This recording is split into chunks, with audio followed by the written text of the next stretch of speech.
Salve galera, aqui é a professora Natália Besage com mais um vídeo do canal Vem de Humanas. E você, já se inscreveu? Você está me desafiando, é?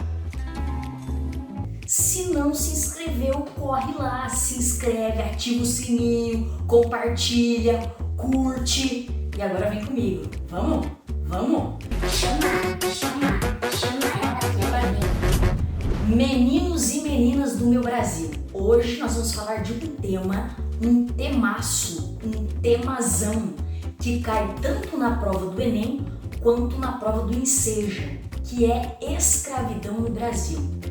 Veja, para falar de escravidão no Brasil, nós precisamos voltar para o século XVI.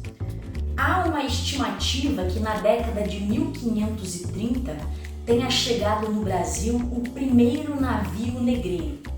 O que eram os navios negreiros? Veja, esses navios eram os navios que transportavam os negros da África até a América, até o Brasil, por exemplo, tá?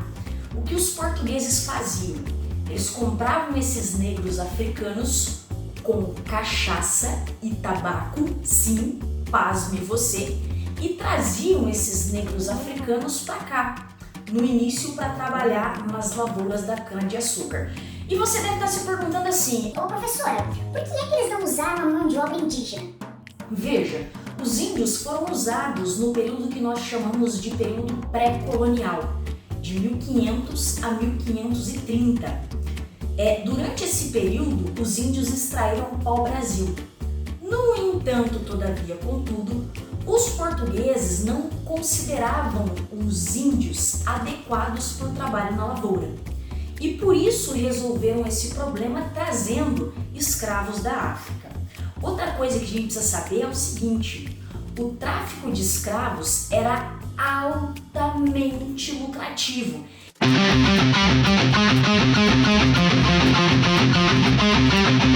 Esses caras ganhavam uma grana com o tráfico de escravos. Por isso também, ao invés de usar o índio, usar o negro.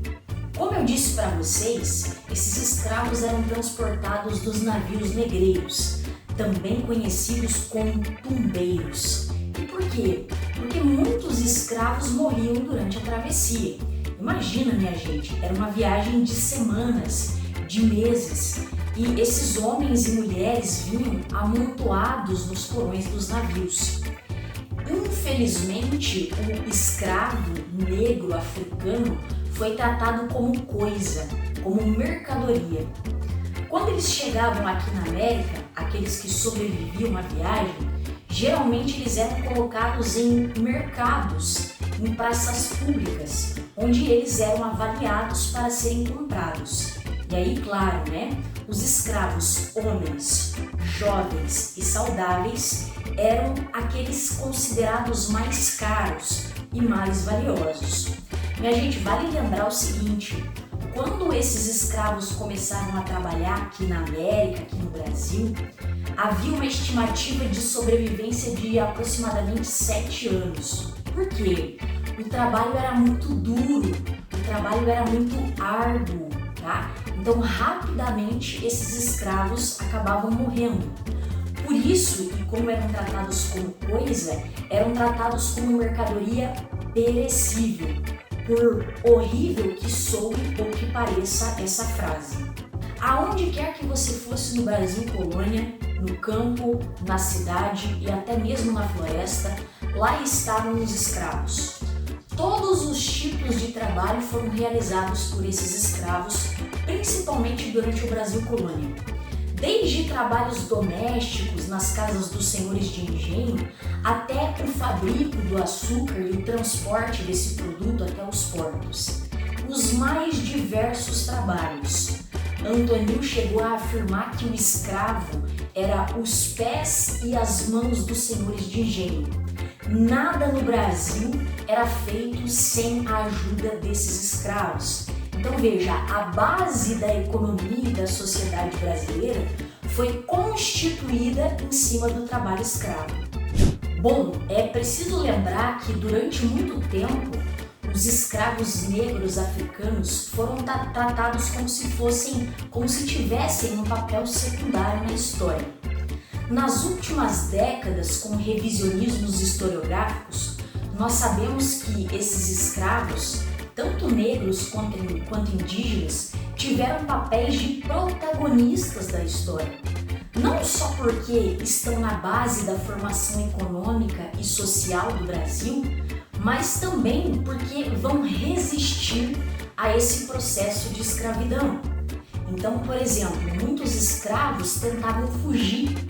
No meio das matas, formavam, por exemplo, os quilombos, que eram refúgios tanto para escravos negros quanto para indígenas que fugiam. Outra coisa, muitos deles tentavam matar seus senhores ou, por exemplo, colocar fogo nas plantações. Então havia uma série de resistências que eram encampadas por esses escravos.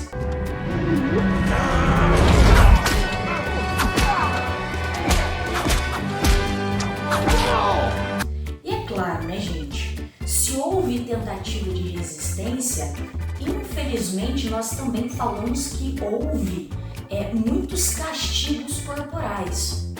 Esses castigos corporais, eles eram aplicados pelos colonizadores não só para punir aqueles que eram acusados, mas principalmente para disseminar medo entre os demais escravos, para que essas tentativas de fuga ou de resistência não acontecessem novamente.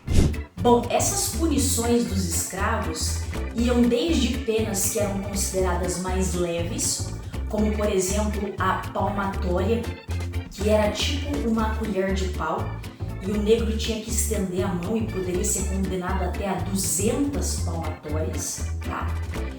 Até, por exemplo, o açoite. O açoite geralmente era realizado em praça pública, justamente como eu disse para vocês, para disseminar o medo.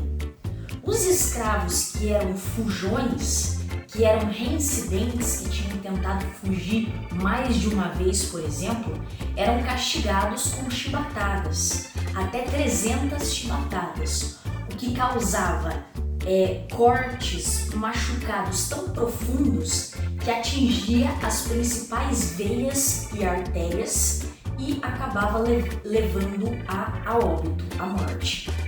Como eu disse para vocês, a gente vai ter aqui uma tentativa de resistir por parte desses negros escravizados. Então você vai ter não só, por exemplo, a fuga e formação de quilombos, como eu disse anteriormente, sendo o principal desses quilombos no Brasil, o quilombo dos Palmares, na região de Alagoas, mas você vai ter também uma série de resistências culturais. Então, por exemplo, a prática da capoeira, o samba e os tambores, a prática de religiões de matriz africana, como o candomblé, por exemplo. Todas essas manifestações, que eram de certa forma manifestações culturais, também serviram como forma de resistência. Essa aula é importante para nós sabermos que a nossa cultura está enraizada na cultura negra, na cultura que foi trazida por esses negros trazidos da África e escravizados aqui na América e aqui no Brasil. Então nós temos um grande valor agregado a essa cultura negra e nós devemos muito da nossa forma de agir, de pensar, de configurar o mundo a essa cultura negra. Só para a gente encerrar essa aula, e aí fica um tema para nós pensarmos, né? Apesar de toda essa importância dos negros na formação da sociedade brasileira, nós sabemos que o Brasil ainda é um país onde existe muito racismo. A gente costuma dizer que no Brasil há um racismo estrutural, ou seja, nós nos acostumamos com o racismo e muitas vezes não percebemos eles no nosso dia a dia. Normalizamos, por exemplo, a ideia de negros morarem na favela. Então, falar sobre a escravidão no Brasil é também trazer um ponto para nós pensarmos a atualidade. O Brasil ainda como um país onde existem posicionamentos, posturas que são racistas e que nós precisamos, através do conhecimento, através da educação, e eliminando esses focos de racismo nas próximas gerações. Bom, é isso, minha gente. Espero que vocês tenham gostado da aula de hoje. Um beijo e até a próxima!